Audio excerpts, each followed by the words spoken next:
How does the brain response differ when encoding and remembering different pairs of stimuli? Many researchers study this question using fMRI scans in an experimental process. This is important to study to learn to differentiate between which brain regions are active during which stage of memory processing and to different stimuli. This can be used to compare brain responses across patients with differing mental deficits. When studying associative recognition memory, most studies tend to focus on using fMRIs to monitor the brain activity and locate the active brain areas in response to certain stimuli. More specifically, these studies used word and face stimuli. When using word-word stimuli, participants are observed during the encoding stage through fMRI as they are shown word-word pairs. In face stimuli, a similar experiment is conducted but with facial recognition. Participants are then asked to recall the words or faces.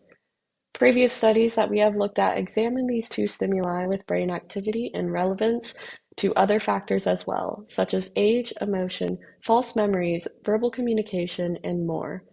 All of these studies and factors play a role in teaching us about the different brain regions associated with these different stimuli and different confounding factors that contribute to our brain activity.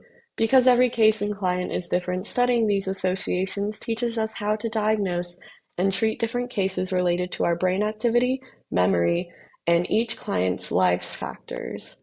In our experiments in lab, we studied word-word pairs and face occupation as different stimuli and how they are associated with brain responses of the hippocampus and fusiform gyrus when encoding and remembering. The left hippocampus and left fusiform gyrus demonstrated greater activity with a greater amount of active voxels in fMRI scans during the word-word stimuli. This is to be expected as both are often observed to be more involved in language, verbal, and word processing.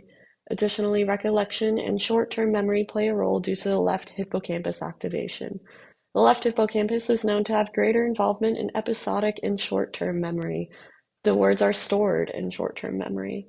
Moreover, the right hippocampus and right fusiform gyrus showed greater activation during the face occupation pairs. The fusiform gyrus is overall much more active for the face occupation stimuli. This makes sense considering the fusiform gyrus houses the fusiform face area, which specializes in the recognition of faces. Knowing that the fusiform gyrus and hippocampus are involved with memory, language and word processing, and recognition teaches us more about brain processes. Making this association through fMRI scans can help advance further research into the neurological and psychiatric conditions that involve these specific brain processes. We can learn more about diagnosis and treatment when approaching certain interventions.